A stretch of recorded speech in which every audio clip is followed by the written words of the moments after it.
Assalamualaikum warahmatullahi wabarakatuh. Perkenalkan, nama saya Salman Rizky. Hari ini saya akan membuat biografi salah satu idola saya, pahlawan di Indonesia, yaitu Presiden ketiga B.J. Habibie. Jadi B.J. Habibie itu dijuluki sebagai Mr. Crack sejak menemukan rumus faktor Habibie. Ia juga membawa angin segar atas disahkannya kebebasan pers di Indonesia. B.J. Habibie lahir pada 1936, lahir di Parepare, Sulawesi Selatan. Ayahnya seorang ahli pertanian dan ibunya seorang spesialis mata. Dia juga suka menyendiri dan aktif bertanya. Dia bertanya kepada orang tuanya dan orang-orang sekitar. Lalu B.J. Habibie juga dulu bukan dipanggilnya Habibie, tapi dipanggilnya Rudi. Ia bermain pada Ainun kecil saat bermain kelereng dengan kakaknya. Ayahnya wafat pada Habibie berumur 14 tahun. Habibie juga satu sekolah dengan Ainun, yang dimana mereka ini sama-sama pintar, jadi ditempatkan di satu SMA yang sama gitu. Lalu dia juga dijodoh-jodohkan oleh temannya. Lalu dia lanjut kuliah di ITB 1 semester saja. Lalu si Ainun berkuliah di kedokteran UI, Universitas Indonesia. Lalu B.J. Habibie ke Jerman, kuliah teknik mesin di RWTH atas biaya ibunya. Lalu ia menjadi ketua Perhimpunan Pelajar Indonesia atau PPI. Lalu dia mendapatkan sarjana 1 dan sarjana 3. Di umur ke-25, Ainun dan Habibie menikah di Bandung. Lalu dia menetap di Jerman. 26 tahun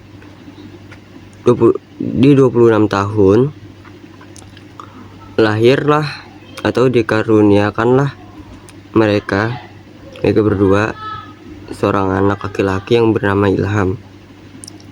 Lalu di saat itu juga B.J. Habibie naik gelar doktor insinyur, lulus sarjana 3.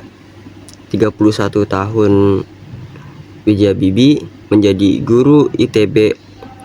Lalu juga ia dikaruniai anak kedua laki-laki yang bernama Tarik.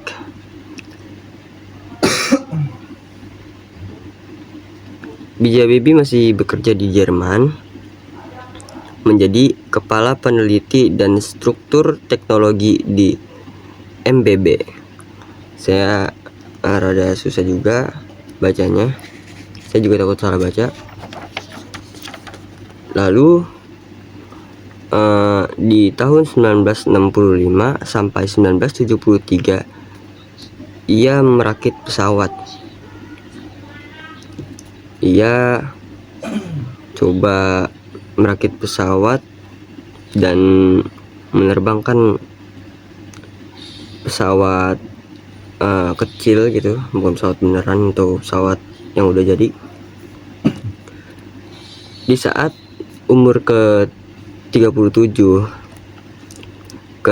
dia ke Indonesia karena dapat surat mandat dari Presiden Soeharto. Pada umur 38 menjadi penasehat Dirut Pertamina, dan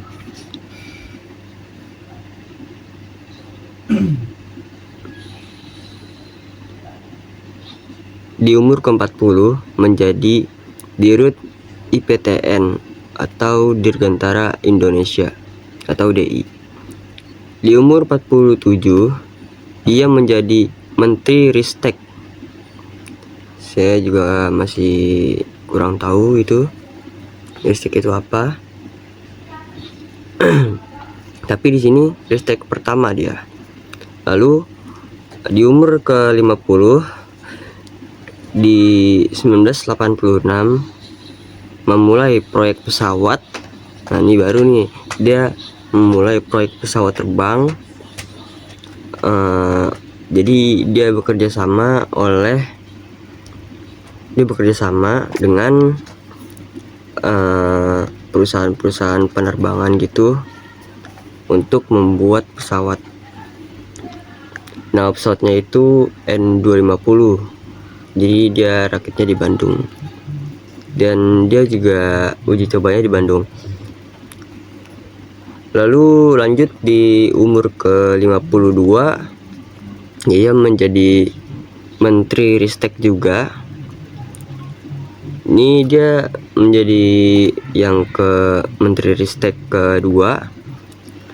Lalu di umur 56 mendapat penghargaan Theodor von Karman. Lalu lanjut ke umur 57, ia mendapat atau menjadi Menteri Ristek ketiga. Di umur ke-59, ia mencoba uji coba penerbangan pesawat yang ia rakit dengan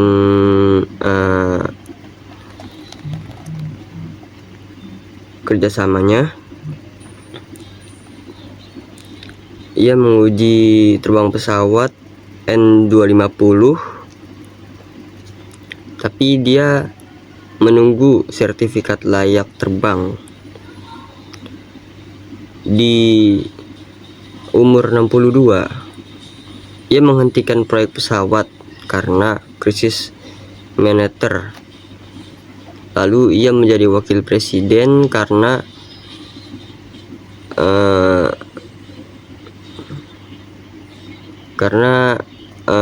sejak itu presidennya itu Pak Soeharto. Lalu Pak Soeharto mengundurkan diri, Pak Habibie menjadi presiden. Pada tahun 1999, ia mengesahkan UU Kebebasan Pers dan Otonomi Daerah. Di Timur Timur lepas dari Indonesia, turun dari jabatan presiden karena laporannya ditolak oleh MPR. Ia menjadi presiden 1 tahun 4 bulan. Pada 2010, Ainun meninggal karena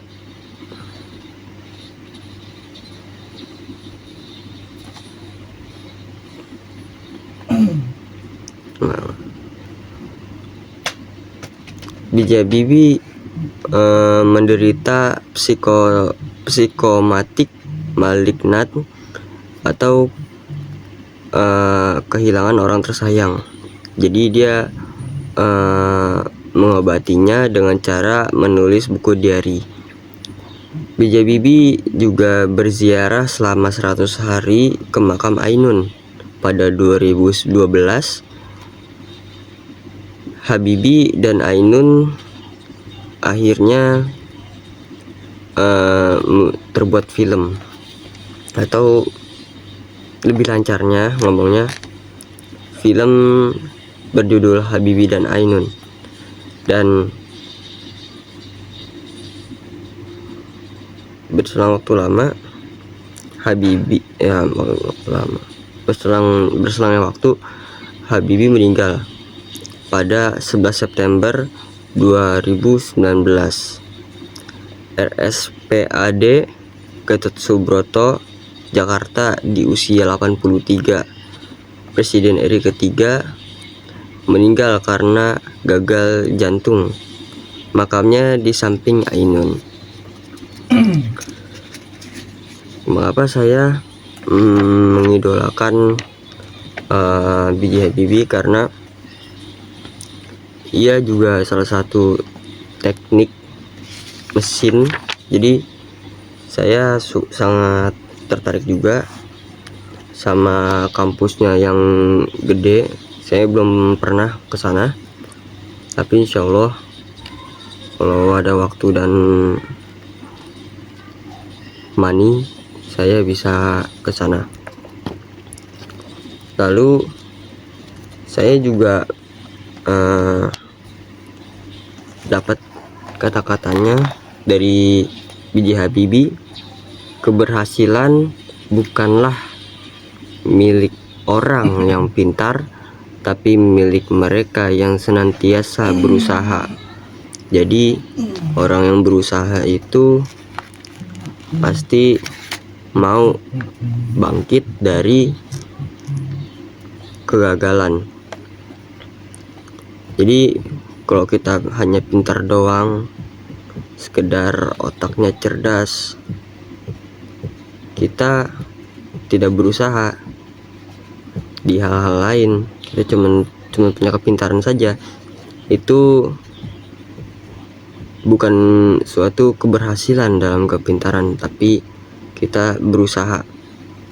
Tapi pintar juga penting, karena kita sebagai makhluk sosial, kita harus selalu jangan terbodohi, apalagi di zaman-zaman modern ini. Lalu yang saya dapat